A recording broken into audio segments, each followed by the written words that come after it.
Pada video ini kita mau mempelajari bagaimana mengaplikasikan chain rule atau aturan rantai pada fungsi dengan tiga intermediate variable, variable intermediate. Jadi video sebelumnya kita punya dua, sekarang kalau kita punya tiga bagaimana? Jadi misalnya kita punya fungsi w, ini adalah fungsi dari f, x, y, z. Jadi ada tiga di sini, x, y, dan z.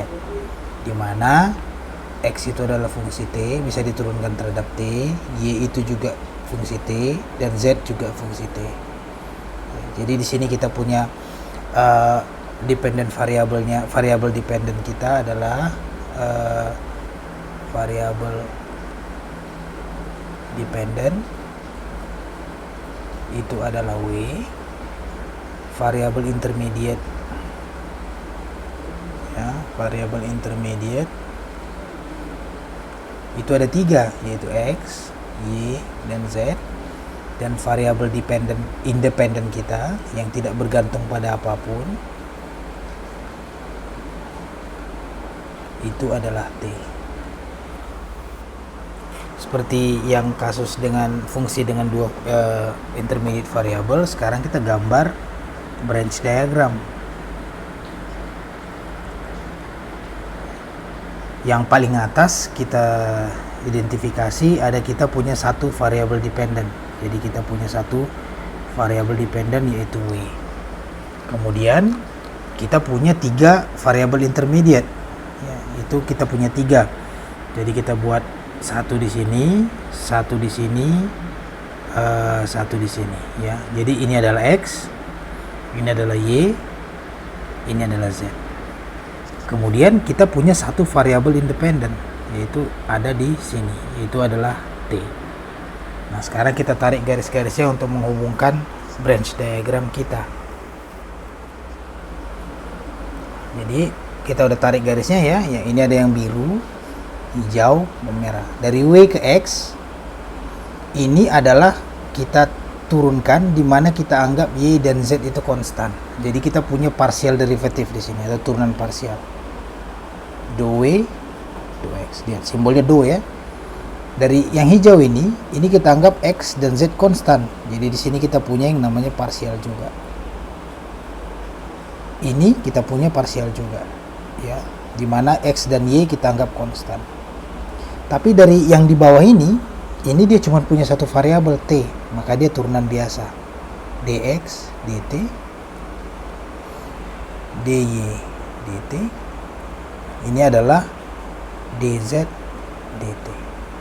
Jadi seperti tadi idenya sama, ini kita jumlahkan ya. Perkalian ini, jumlahkan perkalian ini, jumlahkan perkalian ini. Jadi chain rule-nya adalah dw dt. Ini adalah yang pertama yang biru ya, yang biru. Yang ini dikali ini do w do x dikali dx dt, ditambah yang hijau do w do y dy dt, ditambah yang merah do w do z dz dt ya. Jadi untuk tiga fungsi dengan tiga intermediate variable kita punya, inilah chain rule kita ya. Jadi supaya tidak salah, mungkin kita bisa menggambarkan branch diagram supaya kita bisa lebih hati-hati. Sekarang contoh ya, contoh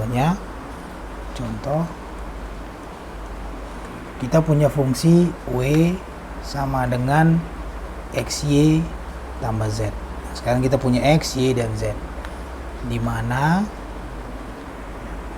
x adalah cosinus t, y adalah sinus t, dan z ini adalah t. Kita disuruh cari dw dt.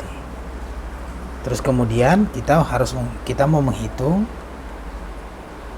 berapa dw dt pada saat t sama dengan 0. Jadi di sini kita nggak gambar lagi ya branch diagram di sini karena kita udah gambar di sini. Kita bisa tulis ulang lagi persamaannya ini ya. Jadi persamaannya adalah dw dt sama dengan 2 2x dx dt ditambah 2 2y dy dt ditambah 2 2z dz dt. Oke. Nah, sekarang kita masukkan satu-satu ya.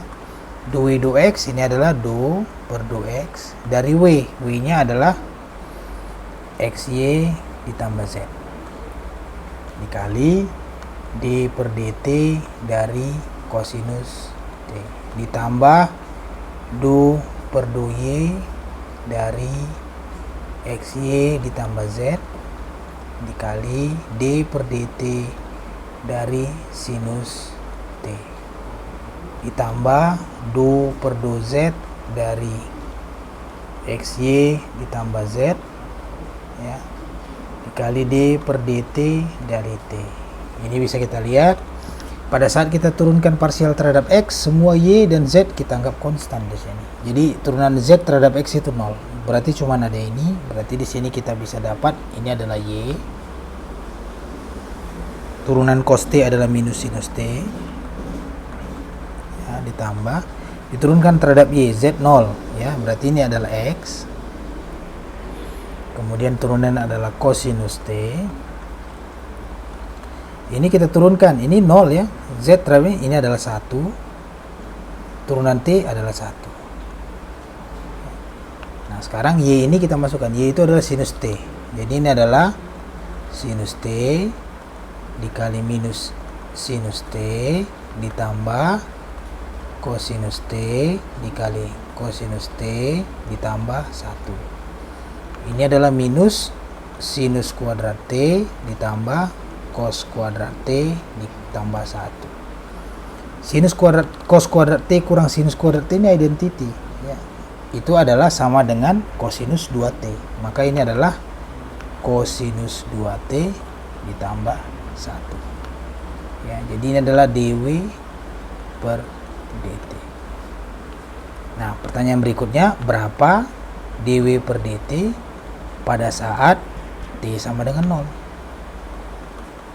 Ini tinggal kita masukkan ke atas. Berarti ini kosinus 2 dikali 0 ditambah 1 sama dengan kosinus 0 ditambah 1. Kosinus 0 itu 1. 1 tambah 1 2.